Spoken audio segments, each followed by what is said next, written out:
Əziz şagirdlər, bir müddət idi ki, yox idim. Artıq yenidən sizlərlə videoları çəkib paylaşacağım.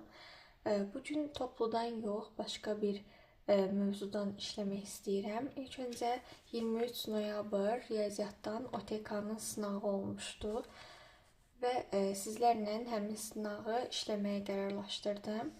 Sizə bugün bu sınağın izahlarını verəcəm. İlk öncə başlayaq.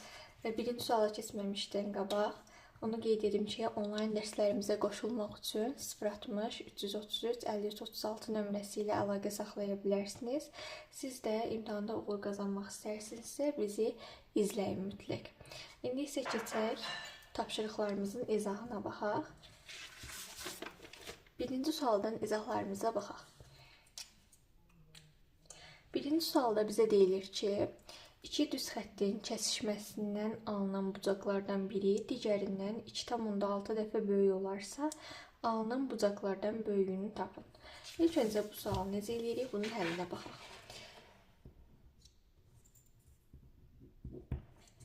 Baxın, bizə nə deyilir? Nə deyilirsə, hər birin dediklərinə uyğun qeyd edəcəm. Baxın, deyilir ki, iki düz xəttin kəsişməsindən alınan bucaqlar. Deməli, mən iki dənə düz xətti kəsişdirirəm. Baxın, bu birinci düz xət, bu da ikinci düz xət. Bunların kəsişməsindən alınan bucaqlardan biri digərindən 2,6 dəfə böyükdür. Demək, mən əgər bir bucağı x götürsəm, onun yanındakı bucağı da bundan 2,6 dəfə böyük, yəni 2,6x olaraq götürmüş olacam. Çünki bizə şərtdə o cür deyilir. Baxın, iki düz xəttin kəsişməsindən alınan bucaqları çəkdim. Alınan bucaqlardan biri digərindən 2,6 dəfə böyük olarsa, yəni biri x isə digəri 2,6x-dir. Alınan bucaqlardan böyüyünü tapın bizə deyir. İndi baxaq bu sualımızın həllinə. İlk öncə onu qeyd edeyim ki, bu açıq bucaq əmələ gətirir və açıq bucaqda 180 dərəcədir. Demək, mən x-lə 2,6x-i toplasam, 180 dərəcəyə bərabər etməliyim. Çünki, baxın, bu açıq bucaqdır. Açıq bucaqda 180 dərəcədir, bunu unutmayaq. Açıq bucağımız həmişə 180 dərəcə olmuş olur. Baxın, burada da açıq bucaq əmələ gəlibdir. Biri x-dir demişdi, digəri ondan 2,6 dəfə böyük, yəni 2,6x-dir. Və burada da açıq bucaq əmələ gəldiyinə görə, deməli, mən x-in üzərinə 2,6x gəlsəm, bərabər edəcəm 180 dərəcəyə. Çünki açıq bucaq olduğuna görə 180 dərəcəyə bərabər eləmiş oluram. Daha sonra biz bilirik ki, x-in qarşısında bir görünməz 1 vardır. 1-in üzərinə 2,6 gəldikdə 3,6 yanlarında da bir x-i qeyd eləmiş oluram. Bərabərdir 180 dərəcəyə. Bunu hesablamaq üçün nə etmək lazımdır? Baxın, buradakı vergülü silirəm. Bu vergülü silərkən bunun yanına bir 0 atıram. Sanki 1800-ü 36-ya bölünmüş kimi hiss edirəm özümü. X-in buradan olur 5 dəfə mi düşsə, bəli, 50 dərəcə olmuş olur. 5 dəfə düşür və 50 dərəcə vermiş olur. X-in buradan alıram 50 dərəcə. Bizə deyilir ki, biri digərindən 2,6 dəfə böyük olarsa, alınan bucaqlardan böyüyünü tapın.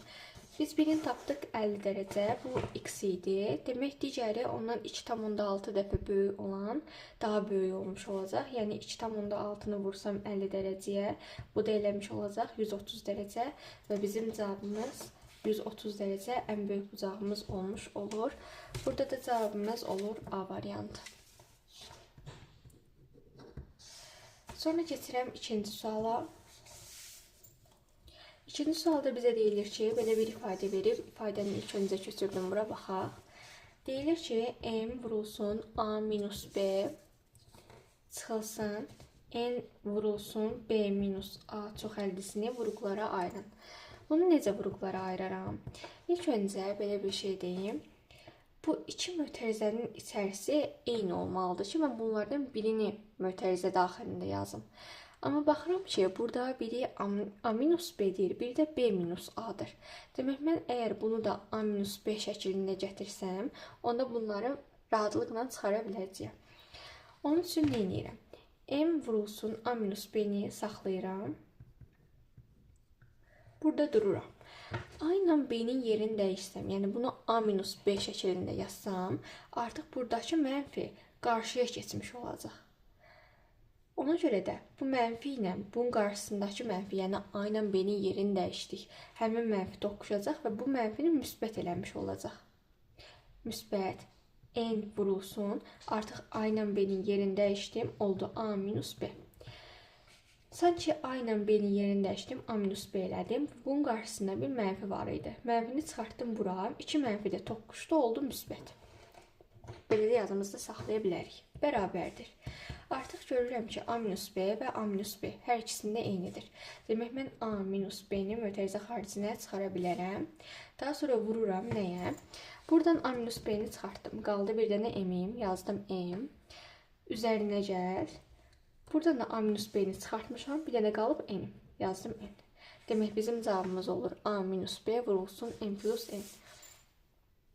Deməli, cavabımız olur C variantı. Baxın, N plus N vurulsun A-B. Burada da yazıram C variantı. Daha sonra keçək 3-cü suala.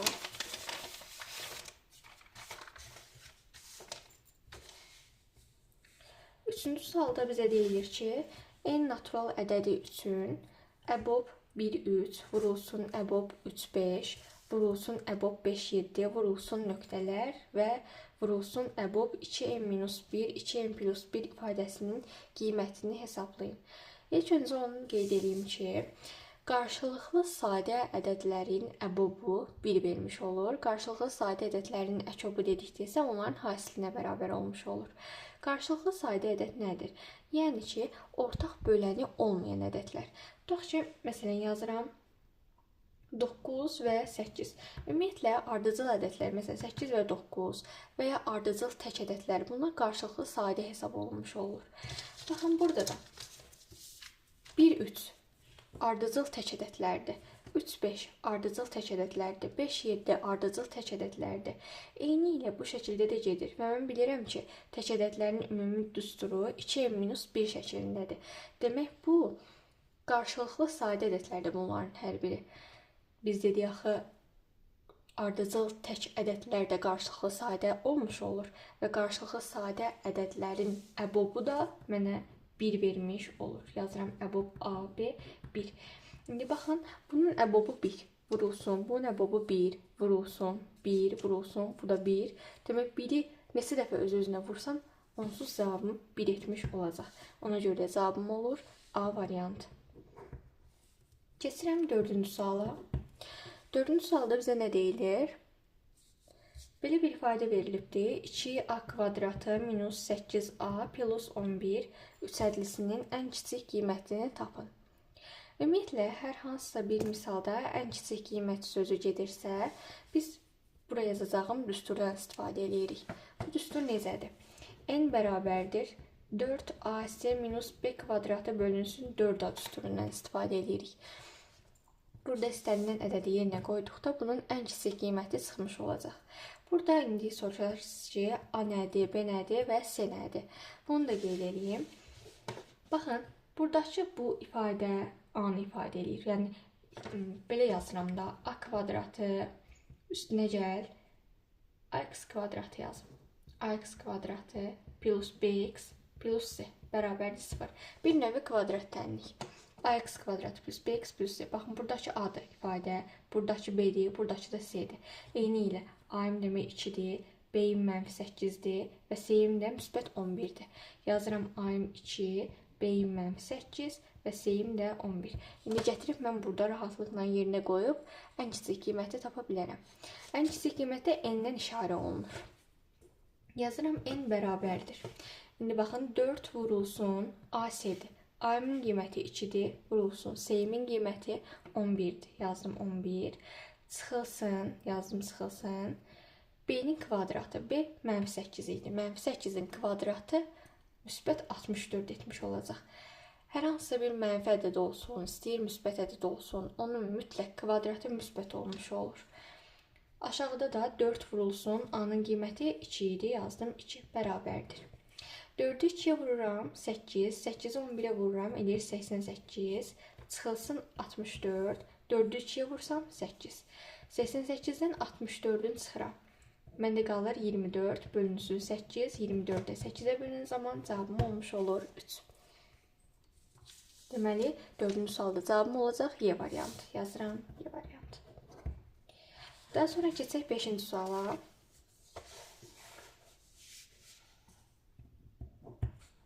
5-ci sualda bizə nə deyilir? Deyilir ki, ABC üçbucağında alfa plus beta 90 dərəcə və AB 6 sm olarsa, C təpə nöqtəsindən AB tərəfinə çəkilən medianın uzunluğunu tapın. Bu şəkili burada çəkim.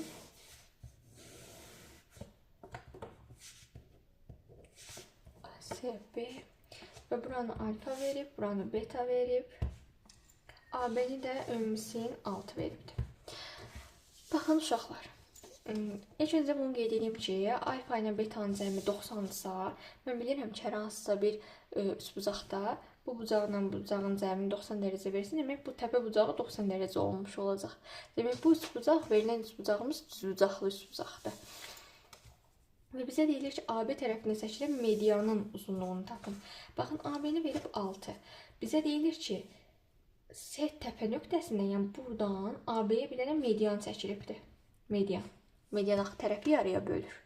Tərəfi yarıya böldüyünə görə AB-ni 6 verilibsə və burada medianın uzunluğunu soruşursa, baxın, 6 buraydı.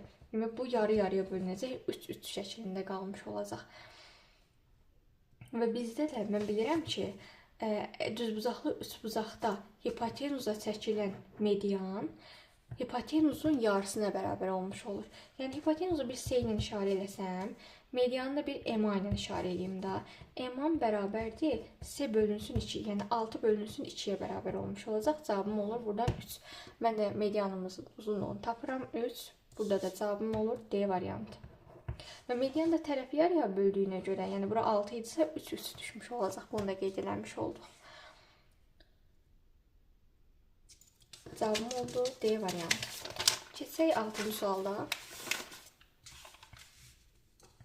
6-cı sual çox sadədir. Həqiqətən baxan kimi çoxunuz biləcəksiniz. Bizə deyilir ki, ən kiçik sadə ədədin əksini tapın. Mən bilirəm ki, ən kiçik sadə ədəd 2-dir. Çünki bir ədədi nə sadədir, nə də mürəkkəbdir.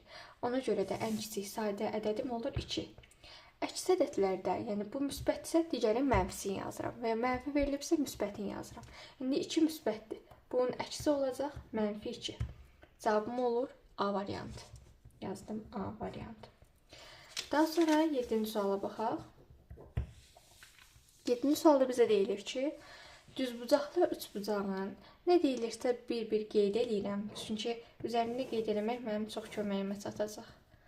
Bizə deyilir ki, düzbucaqlı üçbucağın böyük kateti 4,3 sm. Məsələn, buranı 4,3 qeyd edirəm. İti bucaqlarından biri 60 dərəcə olarsa, bu üçbucağın hipotenuzunu tapın. Bizdən hipotenuzun uzunluğunu soruşur. Və iti bucaqlardan birini veribdir 60 dərəcə.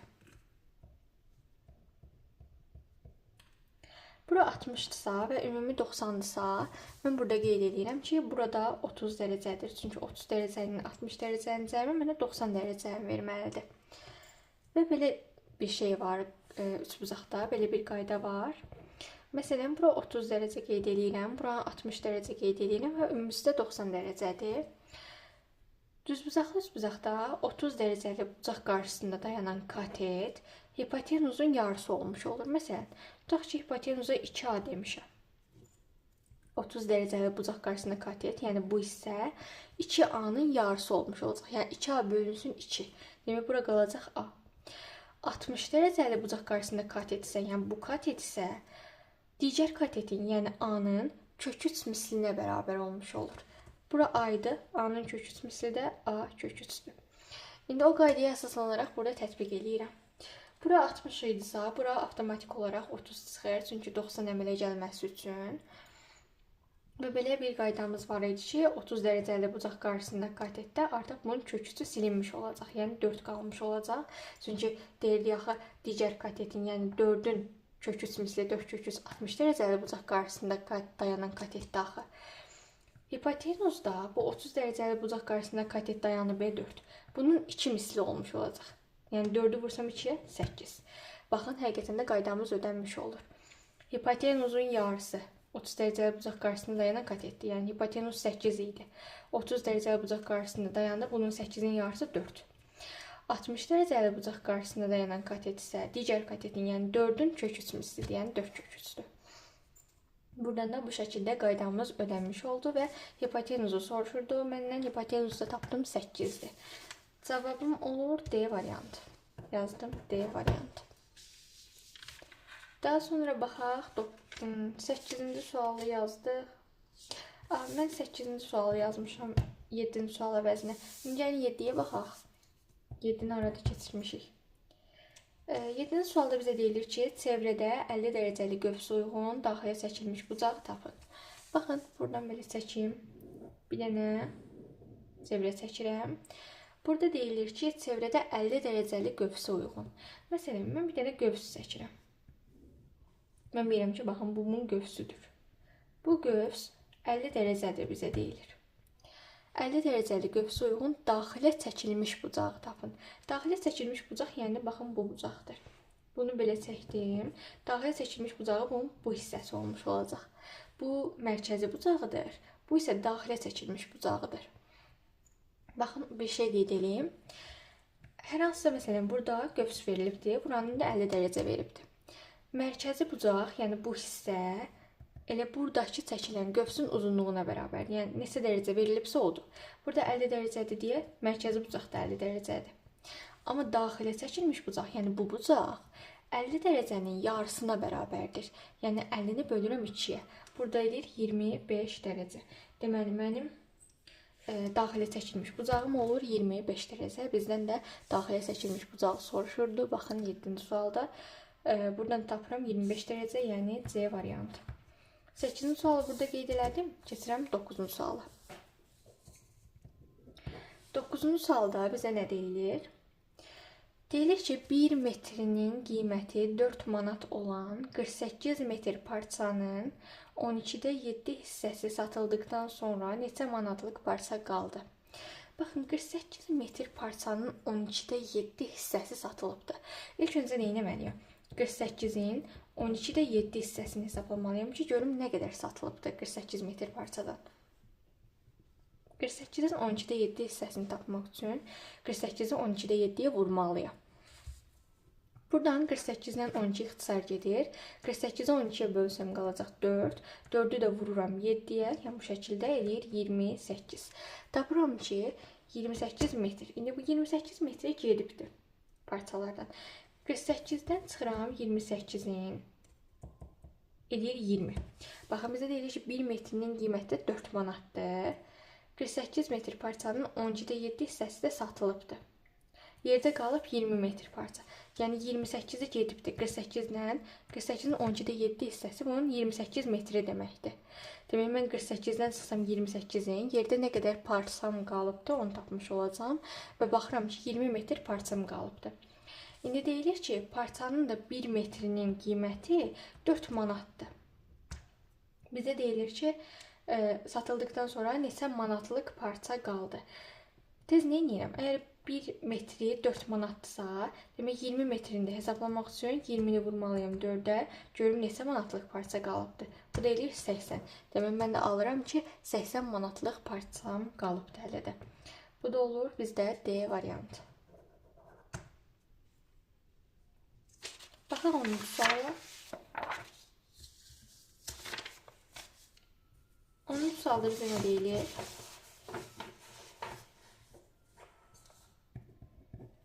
Baxın, oxuduqsa yenə qeyd eləyəcəm. A, B və C bir-birindən fərqli natural ədədlərdir. Bu ifadəni köçürürəm. A minus 2 vurulsun A plus B plus C bərabərdir 11 olarsa, bizə deyilir ki, B plus C bölünsün A plus 1 ifadəsinin qiymətini hesablayın. Bu ifadənin qiymətini necə hesablayaram?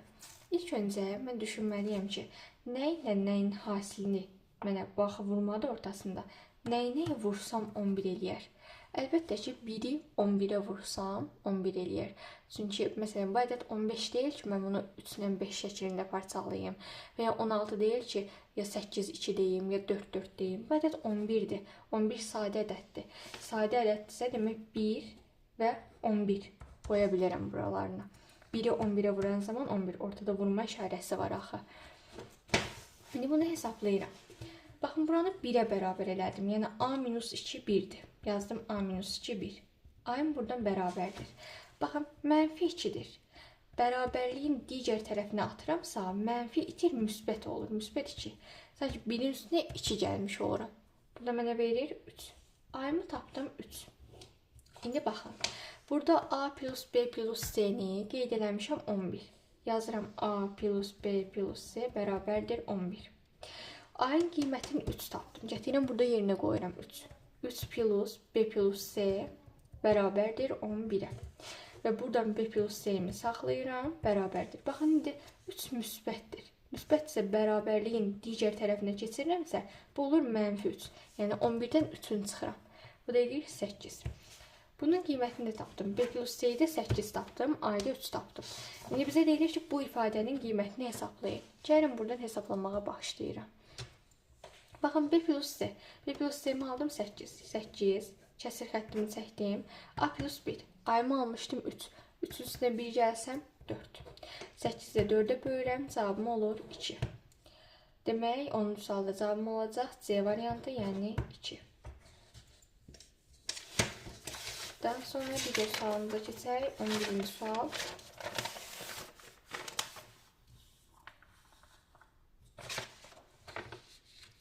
Bu şəkildə qoyum, siz də görün. 11-ci sualım çox asandır. Bizə deyilir ki, -2-nin kvadratı plus -3-ün kubu çıxılsın 4-ün kubun. Hesablayın, bizə deyilir. İlk öncə nəyi bilməliyəm? -2-nin kvadratı istər mənfi ədəd olsun, istər müsbət ədəd olsun, hər zaman kvadrat mənə müsbət vermiş olur. İndi -2-nin kvadratı, mən bilirəm ki, 2-nin kvadratı 4 edir və mənfi burada mənim üçün əhəmiyyəti yoxdur. Çünki kvadrat olanda hər zaman müsbət olmuş olur. 2-nin kvadratı 4, yazdım 4. Ortada üstəgəl var, amma üstəgəlimi yazdım, daha sonra dəyişim. Baxın, amma kub olanda müsbətsə müsbət olaraq qalır. Amma mənfi ədədin kubu olanda mənfi olur ədədimiz. Yəni, məsələn, 3-ün kubu 27-dirsə, qarşısında mənfi varsa, bu mənfi 27 olaraq çıxmış olacaq. Amma kvadratda həmişə müsbət olur. Kubda isə mənfi olduqda mənfi həqiqətində çıxır qarşıya. -3-ün kubu eləyir -27. Çıxılsın, 4-ün kubunu mənə verir 64, bərabərdir. İndi yazıram. 4 üstəgəl və çıxılsın. Üstəgəl və çıxaq toqquşanda mənə çıxaq vermiş olur. Çıxaq 27, çıxaq 64. İndi bu ifadənin qiymətini hesablayıram. 4-dən 27-sini çıxıram, mənə verir -23. -23 və çıxıram 64-ünü. -23-dən də 64-ünü çıxanda mənə eləyəcək -87. Cavabım olur -87, yəni baxın, burada da göstərim, C variantı. İndi baxaq 12-ci suala. 12-ci sualın bir dənə sizə elementlərini göstərim. Baxın, belə. A-nın elementləri 1, 2, 6, 7, 8, 9, 12. B-nin elementləri 2, 4, 5, 7, 9, 10, 12 və C-nin elementləri isə 3, 4, 6, 7, 9, 11 və 12-dir. Bizə deyilir ki, bunları verilibdir. Bu olarsa, ştrixlənmiş hissəyə uyğun elementlərin cəmini tapın. İlk öncə baxıram Eylerven diaqramında. Baxın, bu ştrixlənmiş hissəyə baxıram. Ştrixlənmiş hissə hər üçünün kəsişdiyi hissədir. Yəni, hər üçünə aid olan rəqəmlər olmalıdır burada. Hər üçündə də hansı rəqəmlər var? Gəlin, baxaq hər bir ifadədə. 1. Bir ada var, B-də, C-də yoxdur. Demək, 1-i götürmürəm. Bu getdi.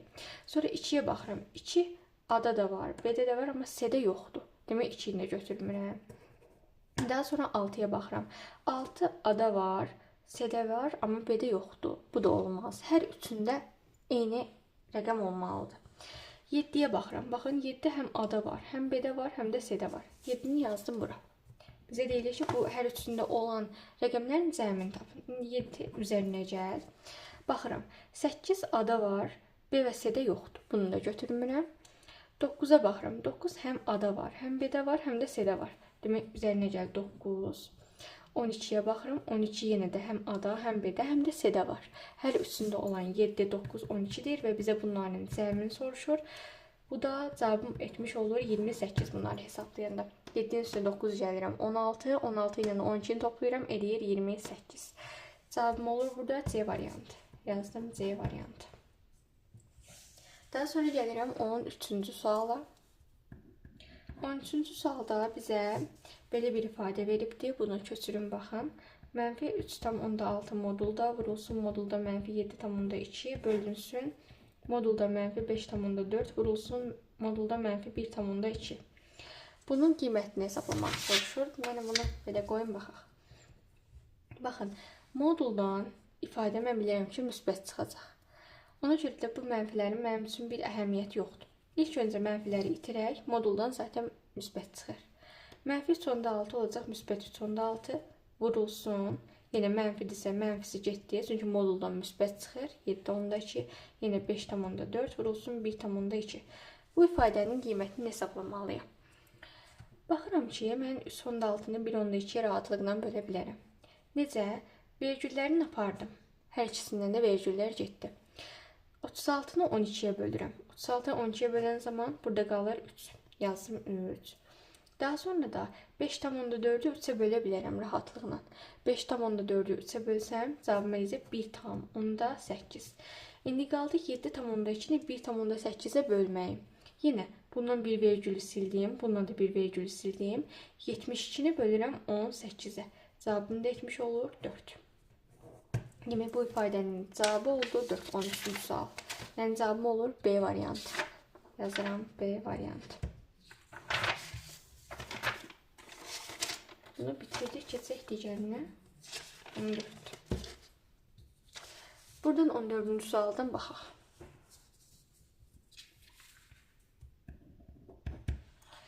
Bizə deyilir ki, müsbət ədədin 80% bu ədədin 0,16 hissəsindən neçə dəfə böyükdür? İlk öncə müsbət ədədin 80%-nə baxmalıyım. Hər hansısa bir ədədin 80% desək, məsələn, bunu bir x-dən işarə eləyək ədədi.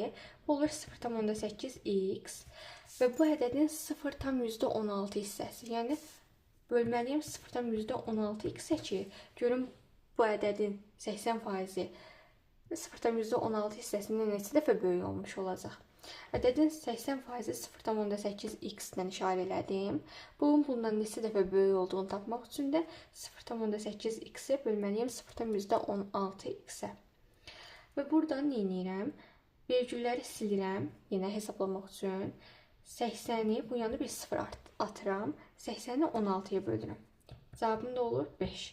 Və x-lər də buradan bildiyim kimi getmiş olur. Heç x-ləri yazmasaydım da olardı. Sadəcə burada müəyyən bir ədədi göstərmək üçün x-ləri yazdım. Cavabım da olur 5, yəni Y variantı. Buradan daha göründüyü kimi. Gəlirəm 15-ci suala. 15-ci sualda bizə deyilir ki, A plus B bərabərdir 4 olarsa, 3A plus 3 vurulsun B plus 2 ifadəsinin qiymətini tapın. Bu ifadənin qiymətini necə taparam? İlk öncə 3A-nı saxlayıram. Yazdım 3A. Üzərinə gəldi, saxladım. İndi 3-ü bu mötərizə daxilindəki hər bir ifadəyə ayrı-ayrılıqda vururam. Yəni 3-ü həm B-yə vururam, həm də 3-ü 2-yə vururam. 3-ü B-yə vuranda 3B üzərinə gəl, 3-ü 2-yə vururam, 6. İndi bura kimi bildik. Sadəcə 3A-nı saxladıq, üstə gəldi saxladıq. 3-ü hər bir ifadəyə ayrı-ayrılıqda vurduq. Baxın, 3-ü həm B-yə vurdum, elədi 3B, həm də 3-ü vurdum 2-yə. 3-ü 2-yə vuranda 6, üstə gəl 6. Bərabərdir. İndi nə edirəm? Baxıram ki, mənə ifadəm A plus B bərabərdir 4 veribdir. Demək, buna uyğun bir ifadə almalıyam ki, A plus B-ni aparım qoyum onun yerinə. 3A plus 3B ifadəsinə baxıram. Hər ikisində 3 vardı. Demək, hər ikisinin 3-ü mötərizə xaricində çıxara bilərəm. 3-ü çıxardım. Buradan 3 getdi, qaldı A. Üzərinə gəl. Buradan da 3 getdi, qaldı B. Bax, buradan 3'ü götürdük. Mötərizə xaricini çıxarmışıq. Qaldı B. Üzərinə gəl 6. Bərabərdir. İndi bizə A plus B-nin qiymətini 4 veribdir. Gətirib burada qoyuram yerinə A plus B-nin qiymətini 4. 3'ü vururam 4'ə, eləyir 12. Üstünə də 6'nı gəlirəm. Cavabım olur 18. Deməli, cavabımız olacaq C variantı 18. Yazdım C. Keçək indi 16-cı suala.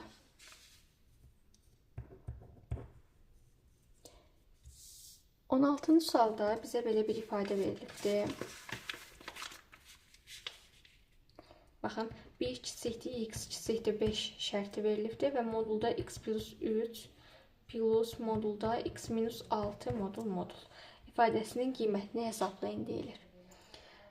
Baxın uşaqlar, bu x-imiz bizim 1 ilə 5 aralığındadır. Yəni x-im neçə olar? X-in yerinə 2, 3, 4 qoya bilərəm.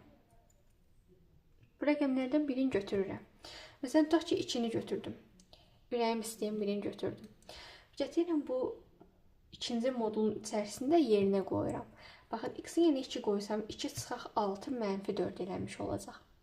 Mənfi verdisə, mən bu mənfi içərisində, bu modul içərisində olan ifadənin yerini dəyişməliyim. Yəni 6 minus x şəklində çıxartmalıyam. Axı bizdə mənfi alındı. 2-ni qoydum, 2 çıxılsın 6 mənfi olduğuna görə bunların yerini dəyişdim. Bunu 6 minus x şəklində yazdım. Bərabərdir. İndi baxın, modulumu saxladım. Onsuz mən burada yerinə qoysaydım, burada üstə gəliydi deyə burada mənim maneçilik törətməyəcəkdi. Yəni 2-ni burada yerinə qoysam 2 üzərinə üstü 5. Yəni də müsbət olmuş olur. Yəni buradan da olduğu kimi çıxır ifadə. X plus 3'ü çıxartdım. Üstünə gəl.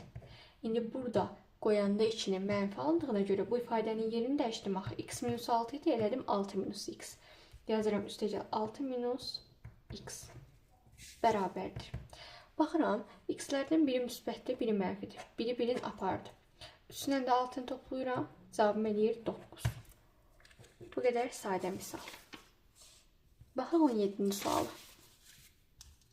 17-ci suala bir dənə köçürüm, bura baxaq. Demək, 27'nin kubu vurulsun 8 üstü 10, bölünsün 6 üzərində 8, vurulsun 16 üzərində 5. Bu ifadənin də qiymətini hesablayın. Baxın, bunu necə hesablayaram? 27 nəyin kubudur? Bilirəm ki, 3'ün kubu 27'dir. 27'ni 3'ün kubu şəklində yazdım. Bunu 27'nin qiyməti idi. Bir də bunun üzərində 3 var axı. 3'ü də gətirdim, yazdım bura. Baxın, 3'ün kubu 27 idi, bir də üzərində 3. Yəni də dəyişən bir şey olmadı. Sadəcə 27 3'ün kubu şəklində yazdım, bir də üzərində bu 3'ü yazdım. Vurulsun. Gəldim 8'ə. 8 nəyin kubudur? Bilirəm ki, 2'nin kubu 8'dir. Yazdım 2'nin kubu. Bu 8 idi və üzərində bir dənə 10 var idi. Onu da gətirdim, üzərində yazdım. Bölünsün 6 üzərində 8. 6 nə vurulsun, nə şəklində yaza bilərəm? 2'ni 3'ə vuraraq yaza bilərəm. Baxın, bir dənə buradan qeyd yazım. 2 vurulsun 3 deyil, 6. Üzərində də 8 yazacağım axı. 2'ni 3'ə vursam 6, üzərində 8. Yəni də eyni ifadə vermiş olur. Və mən bu 8'i hər birinin üzərində ayrı-ayrılıqda yazıram. 2 üzərində 8 vurulsun 3 üzərində 8. 8 hər ikisində daxildir. Çünki mötərizə içərisində yazmışam və başında yazmışam. 8 həm 2'nin üzərində yazılmalıdır, həm də 3'ün üzərində yazılmalıdır. Eyni şəkildə bu şəkildə yazıram bura. 2 üzərində 8 vurulsun 3 üzərində 8. Vurulsun, indi keçdim 16'ya. 16 2 üstü 4'dür. Mən bunu bilirəm. 16'ını yazıram 2 üstü 4. Yəni 2 vurulsun, 2 vurulsun, 2 vurulsun, 2. Bu şəkildə hesablayanda 16 vermiş olur. 2 üzərində 4, 16'dır. Bir də bunun üzərində 5 vardır. Bunu bağladım, üzərində 5 qoydum. Bərabərdir. İndi iş qaldı bunu hesablamağa. Baxın uşaqlar, aşağıdakı 3'ü saxladım. Bu mötərizə çəkilibsə buradan. Bu vurma işarəsi demək. Sanki 3'ü vurursunuz 3'ə. 3'ü 3'ə vuranda 9. Vurulsun. Yenə aşağıdan 2'ni saxladım. Yenə baxın, mötərizə vardı. Ortada vurma deməkdir. 3'ü vurdum 10'a. Elədi 30. Sonra keçdim aşağıya. 2 üstündə 8 vardı. Bunu yazdım. 2 üzərində 8 vurulsun. 3 üzərində 8'i də saxladım. Vurulsun. Yenə aşağıda 2'ni saxladım. Bu mötərizə isə vurma deməkdir. 4'ü vurdum 5'ə. Elədi 20. Bərabərdir. Buradan ixtisar apara bilərəm. İlk öncə gəlin bunları hesablayaq, daha sonra ixtisar aparaq. Baxın, üstü saxlayıram. 3 üstü 9 vurulsun 2 üstü 30. Aşağıda baxın 2 dənə eyni əsaslı ifadə var. Əsaslar eynidirsə, əsas nədir? Bax, bu ikilərdir. Əsaslar eynidirsə, əsası yazıram, 2'ni yazdım. Üstləri toplayıram. Vurma olanda toplayıram. Əsaslar, yəni 2'ni yazdım. Üstləri 8 ilə 20'dir. Mən 2 ilə 3'ü toplayamaram burada üstlərini. Çünki əsası eyni olmalıdır. 2 və 3 fərqlidir axı. 2 ilə 2 olmalıdır, ya 3 ilə 3 olmalıdır, 4 ilə 4 olmalıdır bu şəkildə. 2'lər eynidir deyə 2'ni yazdım, üstlərini toplayıram. 8 ilə 20'yi topladım. Elədi 28. Bir də vurulsun 3 üstü 8'im qaldı burada. Bərabərdir. İndi artıq ixtisar apara bilərəm. 3 üstü 9 ilə 3 üstü 8 getdi. Yuxarıda qaldı bir dənə 3. 2 üstü 28 ilə 2 üstü 30 getdi. Qaldı 2'nin kvadratı, yəni 4. 3'ü də vurdum 4'ə. Yazdım 3 vurulsun 4. Cavabım oldu 12. Deməli 17-ci sualımızın da cavabı olur 12. Baxaq indi 18-ci sualımıza. Dəqiqə bərək götürək baxaq. 18-ci sualımız nədir? Bunu koyayım kenara.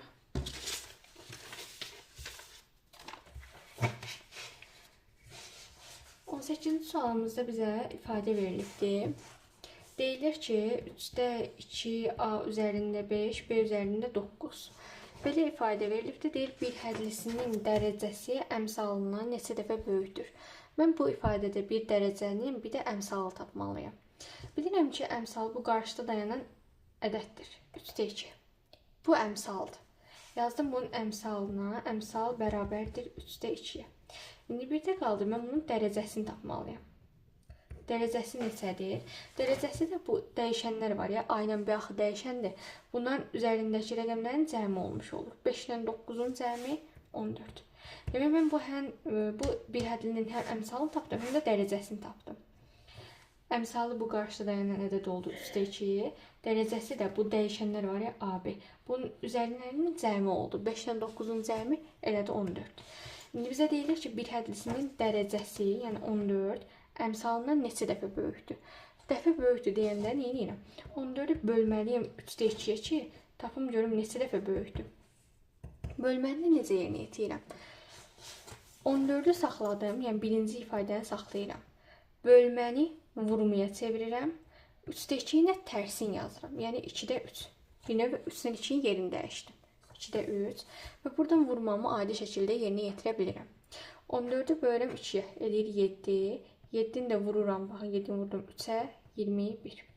Demək bu bir hədlinin əmsalı, dərəcəsi əmsalından 21 dəfə böyüyürmüş. Keçirəm 19-cu suala. 19-cu sualda bizə deyilir ki, A, B və C natural ədədləri üçün A bölünsün B bərabərdir 2 bölünsün 5, B bölünsün C bərabərdir 1 bölünsün 4 olarsa, A plus B plus C cəminin ən kiçik qiymətini tapın. İlk öncə burada nə edirəm? Burada dəyişənlərlə işləyəcəm. Baxın, A-yın buradan 2, B-yin 5. Bu şəkildə götürə bilirəm, hesab edirəm. Yəni A-nın yerinə bir 2x deyirəm. A-ya 2x, B-yə də 5x. Bərabərdir 5x. Bu ifadəni x ilə dəyişənlərini tamamladıq. İndi gəlirəm B bölünsün C-yə. Burada da B 1, C 4. Yazıram ki, B bərabərdir. Burada da y ilə aparacam. 1 y yazılmır, sadəcə y yazıram. Yəni bunun qarşısında bir də 1 vardı. Biz bunu bilirik. B bərabərdir y-ə, C-də 4-də axı. Yazıram C bərabərdir 4y-ə. İndi burada mənə eyni olan ifadələr belərdir. Beləri demək mən eyniləşdirməliyəm. Eyni bir ədəd olmalıdır. Baxın, mən əgər burada belərə 5 desəm, yəni B-nin qiyməti tam 5 olmalıdır. Nəyə görə? Burada x-i 1'ə vursam 5 eləyəcək. Burada y-i 5'ə vursam, məndə B qiyməti yəni 5 almış olacaq. 5 olduğunu hardan bildim? Məsələn, tutaq ki, burada 4 də ola bilərdi. 4 ilə 5 olsaydı, mən bundan hər ikisini 20-yə tamamlayacaqdım. 20-yə tamamlamaq üçün tutaq ki, bunu vurmağa 24-ə, 5-i 4-ə 20, x-ləri 4-ə vuracaqdım. Bunu da 20-yə tamamlamaq üçün y-ləri artıq vurmalıydım 5-ə. Tutaq ki, burada 4 olsaydı. Yəni burada bunun yanında 1 vardı deyə mən buna dedim sayda olaraq 5-ə gətirək. Burada 5 var idi, 5-ə gətirdik. Demək mən x-lərin qiymətini vurmalıyam 1-ə ki, 5 olsun. 5-i 1-ə vuranda 5. Y-lərin də qiymətini 5-ə vurmalıyam ki, elə bir y-in qiyməti 5 olmalıdır da. 5 olmalıdır ki, burada b-in də qiyməti 5 olmuş olsun. Yazın b-ləri də vurmalıyam. Daha doğrusu y-ləri də vurmalıyam 5-ə. İndi baxıram. A bərabərdir. Nəyə? X-lərini vurmalıyam. X-in yerinə elə bir 1 olmalıdır bir növü. Bu buna bərabərdir. Buraq demək bərabərdir. X-in 1-ə vururam. 2-yi vurdum 1-ə. 2-yi. B-in bərabərdir. Baxın, X yenə 1-dir. 5-i vurdum 1-ə. B-im oldu 5. İsə bərabərdir. İndi y-lərim də 5 qiymətini alıbdır. 4-ü vurdum 5-ə. Elədi 20. Demək, C-in də qiyməti 20 olmuş oldu. İndi bizə deyilir ki, bu üçün də cəmini tapın. Baxın, burada deyilir. Bu üçün də cəmi, yəni 2 ilə 5 topladım 7. Üstünə də 20 gəldim. Elədi 27. Cavabım olur 27, 19-cu sualda. Baxaq digər suala.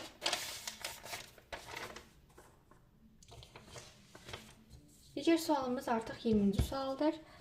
Bizə deyilir ki, mərkəzi O nöqtəsində olan çevrənin AB vətəri CD vətərinə konqurentdir. Konqurent nə deməkdir? Yəni bərabərdir.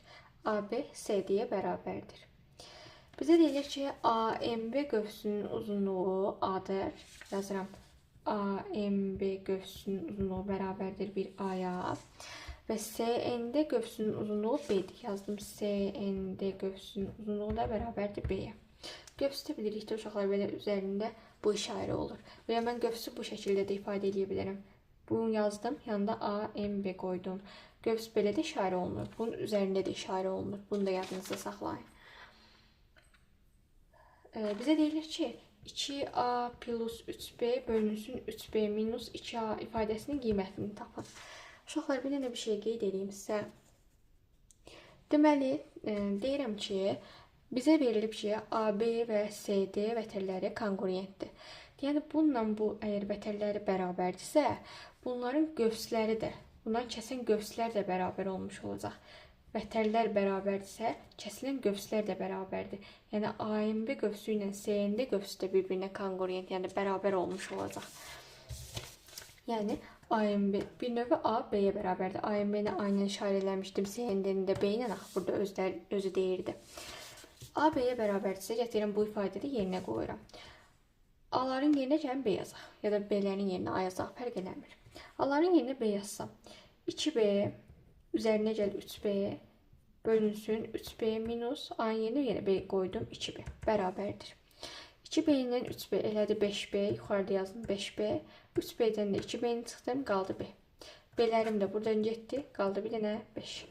Demək 20-ci sualımızın cavabı olmuş olur 5. Gəlirəm 21-ci suala. 21-ci sualda bir dənə misala yazın, bura baxaq. Bizə deyilir ki, misalda 7 bölünsün kök altında 7, üzərinə gəl 8 bölünsün kök altında 8, vurulsun 4 minus kök altında 14 bərabərdir A olarsa, bizə deyilir ki, 3 kök altında 2 A ifadəsinin qiymətini hesablayın. Belə bir ifadə verilibdir. 3 kök altında 2 A-nı soruşur bizdən. Gəlin bu ifadəni hesablayaq. İlk öncə 7-ni kök altında 7-yə bölək, 8-i kök altında 8-ə bölək, daha sonra misalımız həlli çıxmış olacaq. Baxın, 7 bölünsün kök altında 7 nədir? Gəlin bu kənardan izah edeyim. Bunu necə bölürük? 7 bölünsün kök altında 7 yazdım. Bərabərdir. Belə irrasional ədədləri bölmək üçün ilk öncə bunun qoşmasına vurmaq lazımdır. Qoşma yəni nədir? Aşağıda kök altında 7 var axı. Bir dənə də kök altında 7-ni yazdım. Bu ifadəni olduğu kimi yazdım. Aşağını bir dənə də bunun qoşmasına vururam. Qoşma yəni eynisinə. Baxın, kök altında 7 idi, bir dənə kök altında 7-yi vurdum. Amma məsələn, burada toplama çıxma olsa, onun gələcək dərslərimizdə öyrənəcəyik. Orada dəyişilir. Sadəcə bu bir dənə ifadə olduğuna görə bir dənə kök altda 7-yə vurdum. İndi bunu özümdən əlavə eləmişəm bax bu kök altda 7-ni. Demək bu kök altda 7-ni bir dənə də surətə də vururam. Həm məxrəcə, həm surətə vururam. Çünki bunu ixtisar edəndə yenə bu ifadə qalmış olacaq. İndi bərabərdir. Yazdım. 7-ni vururam kök altda 7-yə, 7 kök altda 7. Kök altda 7-ni kök altda 7-yə vuranda edəcək kök altda 49, yəni ondan da 7 çıxmış olacaq. Buradan bu 7-lərim də gedir. Cavabım olur kök altında 7. Demək 7-ni kök altda 7-yə bölsəm olacaq kök altda 7. Keçirəm burada yazaram. 7 bölünsün kök altda 7-nin yerinə kök altında 7. Elə aldım axı burada. Yazdım kök altında 7. Üzərinə gəl. Baxın, eyni qayda ilə 8 də kök altda 8-ə bölsəm, cavabım kök altında 8 qalmış olacaq. Vurulsun. Digər mötərizədə 4 minus kök altda 14. Buradakı 4-ü də mötərizə kök altında salsam neçə olmuş olacaq? Kök altda 16 olmuş olacaq. Çünki 4-ün kvadratı 16-dır axı. Kök altında kvadrat deməkdir. 4-ün kvadratı 16, kök altda 16-dan 4 çıxmış olur. Bərabərdir A-ya. Bunu nəyə görə belə yazdım? Baxın, bu ikinci ifadə var.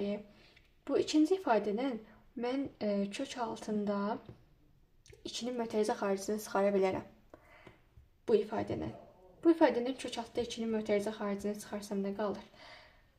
Burada kök altda 2-ni çıxarsam, qalır mötərizədə. Elə bir 16-nı bölürəm 2-yə. Qalır kök altında 8. Yəni də kök altda 2-ni vurmadı axı bu mötərizə. Kök altda 2-ni kök altda 8-ə vursam, kök altda 16 eləmiş olacaq. Çıxılsın. Kök altda 14-dür. Kök altda 14-dən də 2-yə bölsəm, elə bir 14-ü 2-yə bölürəm. Kök altda 7. Yəni kök altda 2-ni kök altda 7-yə vuranda da qalacaq kök altında 14. Yəni də bu ifadə dəyişmir. Sadəcə bir dənə kök altında 2-nin mötərizə xaricinə çıxardım. Daha sonra bir də bu ifadə. Kök altında 8 bölüs kök altda 7. Onsuz da cəmi dəyişsəm, yəni də toplanan yerini dəyişsəm, cəm dəyişmir. Kök altda 8 ilə kök altda 7-nin cəmində, yəni də kök altda 7 ilə kök altda 8-in cəmində fərq eləmir. Bir-birinin yerini dəyişdim sadəcə. Bərabərdir A-ya. İndi nə edirəm? Kök altda 2-ni burada saxlayıram. Kök altda 2-ni saxladım. Gəlirəm kök altda 2, kök altda 8 minus kök altda 7-ni vururam kök altda 8 plus kök altda 7-yə. Bunu bu ifadəyə vuran zaman bilirsiniz necə ifadə qalacaq? Elə bir gəlin burada vuraq bax. Sizə bir-bir göstərim. Birinci ifadəni kök altda 8-i kök altda 8-ə vuranda qalır kök altda 64, ondan da 8 çıxmış olur. Sonra kök altda 8-i kök altda 7-yə vururam. Edirim müsbət kök altda 56. Çıxılsın. Kök altda 7-ni kök altda 8-ə vururam. Kök altda 56. Çıxılsın. Elə bir olmuş olacaq. Kök altda 7-ni kök altda 7-yə vururam. Buradan da 7 qalmış olacaq. Və müsbət mənfi kök altda 56-lar birini aparır. 8-dən çıxıram 7-sin. Olur 1. Demək bu ifadənin qiyməti 1-dir. Kök altda 2 vurulsun 1 bərabərdir A-ya. Yazdım A-ya. A-nın qiymətini tapıram. Kök altda 2-ni 1-ə vuran zaman kök altda 2 etmiş olur. Bizdən də soruşur üst kök altda 2A-nın qiymətini. Yazıram üst kök altda 2A bərabərdir. Üst kök altda 2-mi yazdım. A-nın da qiymətini aldım. Kök altda 2 gətirirəm. Burada yerinə qoyuram. Vurdum kök altında 2-yə. Bərabərdir. 3-ü saxladım. Kök altda 2-ni kök altda 2-yə vuranda kök altda 4. Ondan da 2 çıxmış olacaq. Vurulsun 2. 3-ü də 2-yə vuran zaman cavabım olmuş olur 6. Demək 21-ci sualımızın cavabı olmuş olur 6. Keçək 22-ci suala. 22-ci sualda bizə deyilir ki, hətta belə də qoyun baxın. Uzunluğu 5 pi santim olan çevrənin, bir dənə çevrə çəkirəm. Uzunluğu 5 pi santim olan çevrənin xaricində bir dənə A nöqtəsi verilibdir. Xaricində olan A nöqtəsindən çevrənin mərkəzinə, çevrə mərkəzi də buradır. Xaricində olan A nöqtəsində burada işarə elədim. Bizə deyir ki, A nöqtəsindən çevrənin mərkəzinə, yəni bu hissə, mərkəzinə qədər məsafə 6,5 santimetrdir. 6,5 santimetr. Və A nöqtəsindən çevrəyə çəkilmiş toxunan uzunluğu soruşur bizdə. A nöqtəsindən də bir dənə toxunan çəkirəm. Baxın, belə gətirim, belə. Bu buna toxunanda bir dənə toxundu, çəkildi. Bizdən bu toxunan uzunluğunu soruşur. Baxın, buradan bura 6,5-dir. A-dan bura tutaq ki, O deyirəm, AO mərkəzi. AO olacaq 6,5. Və bizə deyilir ki, uzunluğu 5 pi santim olan çevrənin. Çevrənin uzunluğu isə bərabərdir 2 pi r düsturu ilə hesablanır. Demək 2 pi r-in bərabərdir. Bizə deyir ki, uzunluğu 5 pidir. 5 piyə.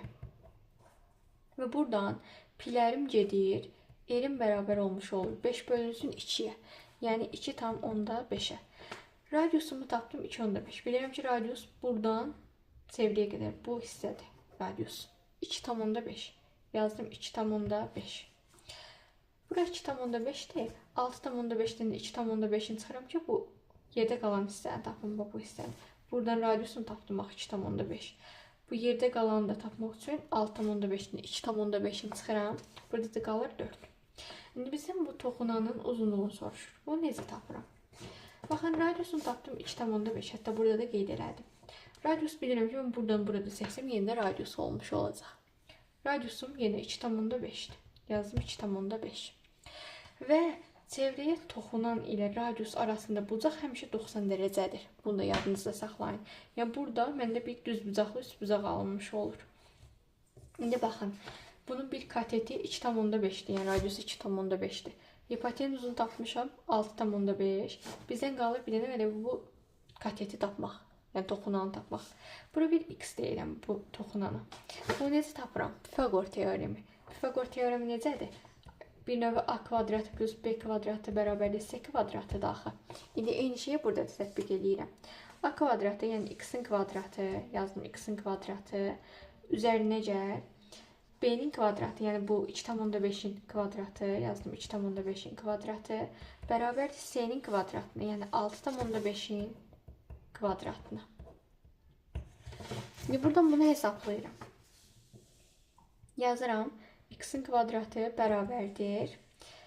Bunları hesaplayanda 6,5-in kvadratından 2,5-in kvadratını çıxanda mənə verəcək 3,6 vermiş olacaq. Gəlin bir dənə hesaplayaq. Bir növ 65-i vururam 65-ə.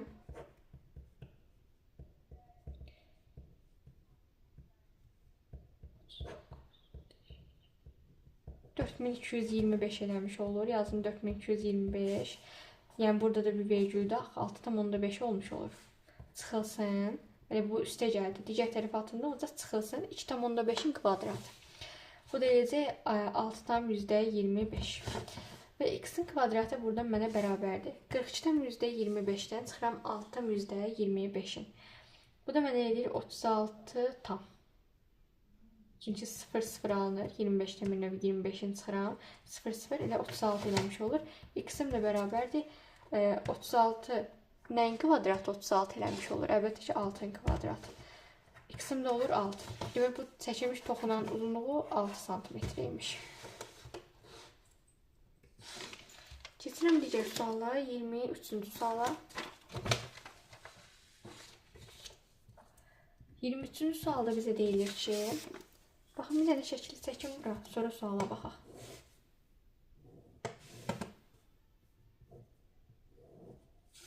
A verib, O, B, S. İndi bax, bizə deyilir ki, O nöqtəsindən çıxan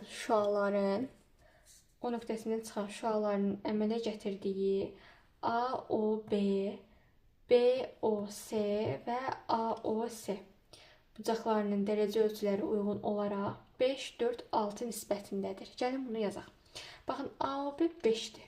Demək, A, O, B bu hissə 5x yazıram. 5x. Sonra B, O, S. B, O, S. Yəni bu bucaq veribdir 4x-dir.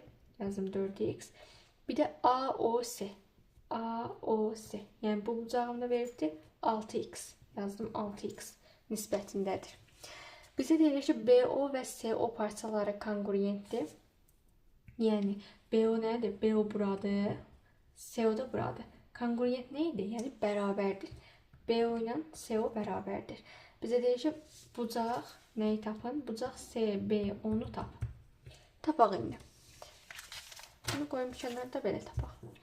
Baxın, uşaqlar, bizdə bucaqların dərəcə ölçülərini vermişdir və mən görürəm ki, burada bir 360 dərəcəlik bucaq əmələ gəlibdir. Bu tam bucaqdır.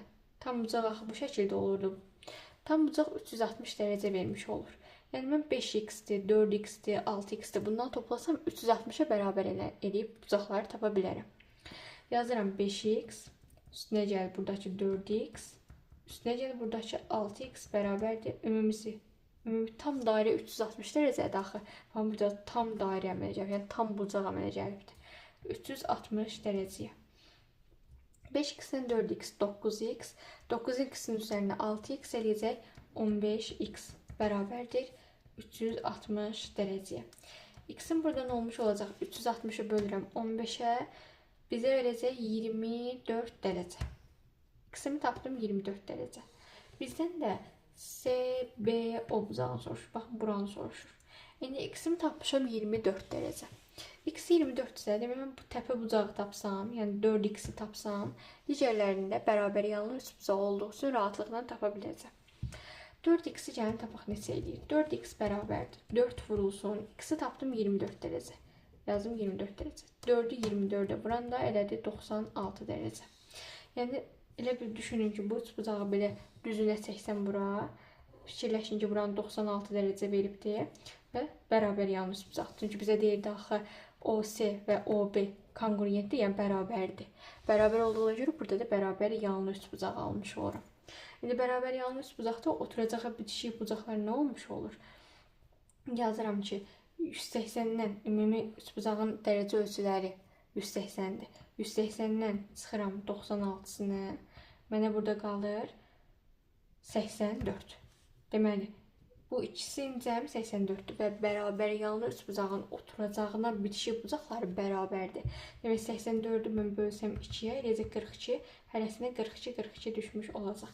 Yəni, bir növü bu üç bucağı tərs çevirdim bura və buradan aldım ki, CBO bucağını soruşurdu bizdən. CBO 42 dərəcəymiş. Cavabım olur 42 dərəcə. Daha sonra digər sualımıza baxaq. 2 sualımız qaldı. 24-cü sual. 24-cü sualı buradan belə qoyuram və oxuduqca siz də bir baxın yazacağım. Deməli, bizə deyilir ki, 2 ədəd dediyinə görə 2-dən ədəd yazıram. 1 olsun x. İndi baxın, 2 ədəddən biri digərindən 3 dəfə böyükdür. Demək, biri x isə digəri ondan 3 dəfə böyük olduğuna görə digəri də 3x-dir. Deyir ki, 2 ədəd verilibdir. Biri digərindən 3 dəfə böyükdür. Biri x isə digəri 3x-dir. Bura kimi aydındır. Daha sonra bizə deyirik ki, kiçik ədədin yarısı ilə, kiçik ədəd x-dir axı, böyük ədəd 3x-dir. Kiçik ədədin yarısı ilə, yəni x-in yarısı, x bölünsün 2 ilə, böyük ədədin, böyük ədəd 3x idi. Böyük ədədin 2 mislinin cəmi, böyük ədəd 3x olduğuna görə bunun 2 misli, yəni 3x vurulsun 2, 6x-in cəmi a olarsa, bu bərabərdir a-ya. Kiçik ədədi a ilə ifadə edin, yəni x-i a ilə ifadə eləməliyik. Bu tənliyi hesablayırıq. Bunu hesablamaq üçün nə edirəm? Buna ortaq məxrəci gətirək. 2-yə gətirsəm, 2-ni 2-yə bölürəm, 1, bunun başında pəncərəsində 1 yazıram. 2-ni bunun aşağısında görünməz bir 1 vardır. 2-ni 1-ə bölsəm, bunun pəncərəsində də 2 yazacam. Daha sonra x-i 1-ə vururam, eləyir x, üzərinə gəl, 6x-i də 2-yə vursam, 12x. Bir növ 6-ı 2-yə vurdum, 12, yanında da x-i yazdım. Bərabərdir a-ya. İndi x ilə 12x-i toplayıram. X-in qarşısında görünməz bir dənə 1 vardı. 1 ilə 12-ni topladım, elədi 13. Yanlarında da x yazdım. Bölünsün 2. Bərabərdir a-ya. Bunlar çarpaz vururam. Necə? A-nın altında yenə görünməz bir 1 vardı. Çarpaz şəkildə vururam. 13x-i vururam 1-ə. Edir 13x. Bərabərdir. A-yı da vursam 2-yə. Eləyəcək 2a. İndi bizə deyir ki, x-i a ilə ifadə edin. Yəni x-i tapın. X-im də buradan bərabərdir. 2a bölünsün 13. Yazdım. 2a bölünsün 13. Demək, cavabım olur 2a bölünsün 13. Keçək indi 25-ci suala, ən son sualımıza gəlmiş olduq. Yazdım buradan 25-ci sual.